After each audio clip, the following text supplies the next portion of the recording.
కాంగ్రెస్ అది కాంగ్రెస్ కాదు, కాంగ్రెస్. ఇక్కడ విషయాలకు వెళ్తే ఫాతిమా ఓవైసీ సంస్థ కేసు ప్రభుత్వ రిపోర్టుపై హైకోర్టు కీలక ప్రశ్నలు. అయితే హైకోర్టుకు వచ్చిన సందేహాలు ఏంటి అని అంటే, ప్రభుత్వం తరపున వాదించే అడ్వకేట్ ఏమంటాడు, ఫాతిమా కాలేజ్ అనేది బఫర్ జోన్లో లేదంట, FTLలో లేదంట. మిషన్ కాకతీయ పనుల కారణంగా చెరువుకు సరిహద్దులు ఏవైతే ఉన్నాయో అవి మార్చిర్రంట. అంతకు ముందే అది ఓవైసీకి సంబంధించిన ప్లేస్ అంట. సో ఇంతకు మించి సిగ్గుమాలిన చర్య, ఇంతకు మించి పిరికిపంద చర్య ఇంకోటి ఉంటుందా? అది ఎవ్వడైనా చూసినా, ఇమేజ్ ఎవ్వడు చూసినా కూడా స్పష్టంగా తెలుస్తుంది ఫాతిమా కాలేజ్ అనేది బఫర్ FTL ఫుల్ ట్యాంక్ లెవెల్లో ఉంది. నిన్న హైకోర్టు ఏమంటుంది, ఇదంతా 39 ఎకరాలకు సంబంధించిన చెరువు. ఆ కాలేజ్ ప్లేస్ మినహాయిస్తే మిగిలిన ప్లేస్ అంతా తగ్గింది కదా, 39 ఎకరాలు లేదు కదా. 2016కు సంబంధించిన డేటా, ఆ పాని రికార్డులన్నీ చూస్తే అప్పుడు ఈ కాలేజ్ లేదు కదా. సో మీరు దీని మీద ఒకసారి ఆలోచించాలి. ఈరోజు రేవంత్ సర్కార్ అయినా కాంగ్రెస్ ప్రభుత్వం ఏదైతే ఉందో ఎందుకు ఇంత పిరికిపంద నిర్ణయాలు తీసుకుంటుంది, MIM అంటే ఎందుకు అంత భయపడుతుంది. ఆడ ఫుల్ ట్యాంక్ లెవెల్లో మనకి క్లియర్గా కాలేజ్ కనిపిస్తుంటే అది FTL పరిధిలో లేదు అని ప్రభుత్వానికి సంబంధించిన అడ్వకేట్ అంటాడు. ఇక హైడ్రాకు సంబంధించిన కమిషనర్ ఏమంటాడు, రంగనాథ్ ఏమంటాడు, మానవతా దృక్పథంతో వదిలేసినామంట. మరి మూసీ నది ఒడ్డెమ్మటున్న సామాన్య జనాలందరినీ మానవతా దృక్పథంతో వదిలేయకుండా, అంటే వాళ్ళు మనుషులు కాదు, ఓవైసీ అక్బరుద్దీన్ ఓవైసీ పేదవాళ్ళు, వాళ్ళని మానవతా దృక్పథంతో వదిలేసినావు. కొంచెమన్నా సిగ్గుండాలి ప్రభుత్వ అధికారులకైనా. ఒకసారి డీటెయిల్స్ మాట్లాడదాం క్లియర్గా.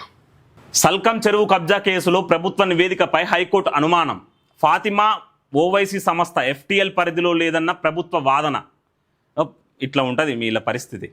చెరువు విస్తీర్ణం ఎందుకు తగ్గిందో చెప్పాలని ప్రభుత్వానికి ప్రశ్న. అంతే కదండి, ఇప్పుడు 39 ఎకరాలు ఉన్న చెరువు ఎందుకు తగ్గుతుంది FTL పరిధిలో లేనప్పుడు? సంస్థకు తరగతులు నిర్వహించేందుకు అనుమతులు లేవన్న విద్యాశాఖ. ఇప్పుడు ఇక్కడ చూడండి, హిపోక్రసీ చూడండి.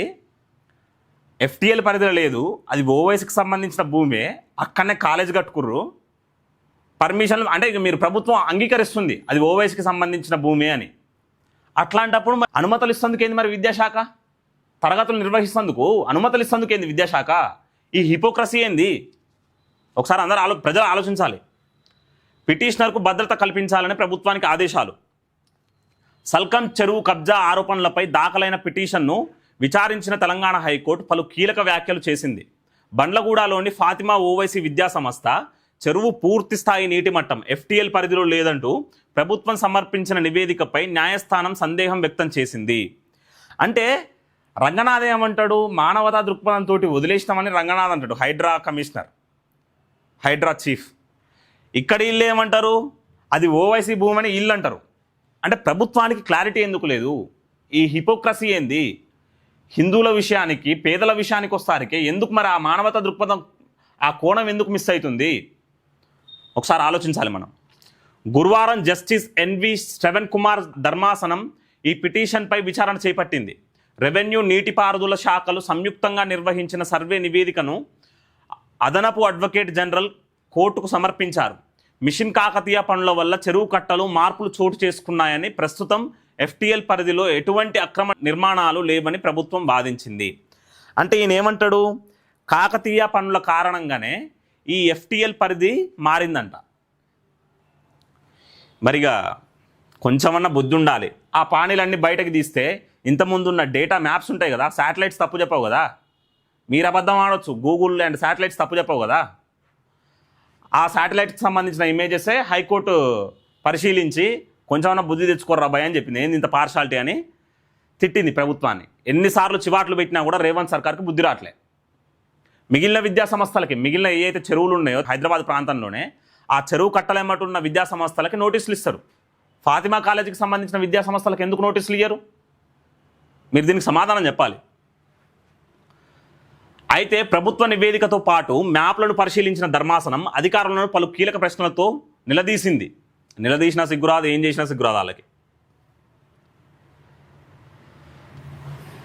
ఇక్కడ చూడండి, బండ్లగూడ కల్సాలోని సలార్ మిల్లత్ ఎడ్యుకేషనల్ ట్రస్ట్ ఆధ్వర్యంలో నడుస్తున్న బారిస్టర్ ఫాతిమా ఓవైసీ ఎడ్యుకేషనల్ క్యాంపస్ను సల్కం చెరువు, HMDA లేక్ ఐడి ప్రకారం 4001/1 ఆ ఐడి తోటి ఈ కాలేజ్ ఉంది, అంటే ఈ లేక్ పరిధిలో ఉందని హెచ్ఎండిఏ చెప్తుంది. హెచ్ఎండిఏ సంస్థ ఒకటి చెప్తుంది, తెలంగాణ గవర్నమెంట్ ఇంకోటి చెప్తుంది. ఎఫ్టీఎల్ బఫర్ జోన్లోనే నిర్మించారని న్యాయవాది విజయ్ గోపాల్ పిటిషన్ దాఖలు చేశారు. అయితే ఇది ప్రజా ప్రయోజన వ్యాజ్యం కాదని, నిర్మాణాలు పూర్తయిన తర్వాత ఇప్పుడు సవాలు చేయడంలో అంతర్యం ఏమిటని విద్యా సంస్థ తరపున న్యాయవాది వాదించారు. ఇక్కడ విద్యా సంస్థ తరపున న్యాయవాది ఒకరు, ప్రభుత్వానికి సంబంధించిన న్యాయవాది ఒకరు, ఈ విజయ్ గోపాల్ అనే న్యాయవాది ఒకరు. ఇక్కడ వాళ్ళిద్దరు ఏమంటారు, ఇది ప్రజా ప్రయోజనానికి సంబంధం లేదు కదా, కన్స్ట్రక్షన్ పూర్తయిన తర్వాత ఇట్లాంటి కేసులు ఎందుకు నమోదు చేయాలి అనేది వాళ్ళ ప్రశ్న. అయితే ఇష్టం వచ్చిన కాడ అక్రమాలు చేసుకుంటారు, నిర్మాణాలు కట్టొచ్చు, మీ కాటికి ప్రభుత్వాలు సహకరించవచ్చు. అప్పుడున్న టీఆర్ఎస్ ప్రభుత్వం అయినా ఇప్పుడున్న కాంగ్రెస్ ప్రభుత్వం అయినా ఇక మిగిలిన వాళ్ళు చూసుకుంటుండాలి. పేద ప్రజల ఇళ్ళ కూల కొడుతుంటే మాత్రం ఒక్కడు బయటికి రాడు. అది ఎంత పెద్ద కాలేజ్ అయినా ఎంత పెద్ద బిల్డింగ్లు అయినా. మన నోయిడాల గత సంవత్సరం అనుకుంటాం 30 అంతస్తుల బిల్డింగ్లే కూలగొట్టిర్రు అక్రమ కట్టడాలు చేపట్టిరని. ఇదెంత? సదరు విద్యా సంస్థలో తరగతులు నిర్వహించేందుకు పాఠశాల విద్యాశాఖ ఇప్పటి వరకు తుది అనుమతులు మంజూరు చేయలేదని విచారణ సందర్భంగా వెల్లడైంది. కాగా పిటిషనర్కు సోషల్ మీడియా వేదికగా బెదిరింపులు వస్తున్న నేపథ్యంలో ఇక్కడ చూడండి, అంటే మీకు వ్యతిరేకంగా ఎవడైనా కేసులు నమోదు చేస్తే, మీ అక్రమాలని అవినీతిని ఎవడైనా ఎండగట్టే ప్రయత్నం చేస్తే వానికి థ్రెటన్ కాల్స్, కుటుంబాన్ని బెదిరించడం, వాణ్ణి బెదిరించడం, మిమ్మల్ని చంపేస్తామని బెదిరించడం, సుఫారీ ఇస్తున్నామని బెదిరించడం, అసభ్యకరంగా పోస్టులు పెట్టడం కుటుంబం పైన, ఇట్లాంటివి చేస్తారు. ఏంది రౌడీ రాజ్యమా? ప్రభుత్వం నడుస్తుందా? ఎందుకు ఇంత పార్షాలిటీ? ఒకసారి మనం అందరం ఆలోచించాలి. ఇప్పటికైనా హిందువులంతా ఏకం కాకపోతే ఇట్లాంటి పరిణామాలు ఇంకా చోటు చేసుకుంటాయి. కానీ ఇంకా పాపులేషన్ పెరిగిందనుకో హైకోర్టు మాట కూడా వినరు. మన ఏమంటాడు అక్బరుద్దీన్ ఓవైసీ, హైకోర్టు చివాట్లు పెడితే మీరు ఒక్కటి కూల కొడితే 10 కడతా అంటాడు. 10 కట్టు కానీ బఫర్ జోన్లలో ఎఫ్టీఎల్ పరిధిలో కట్టకు.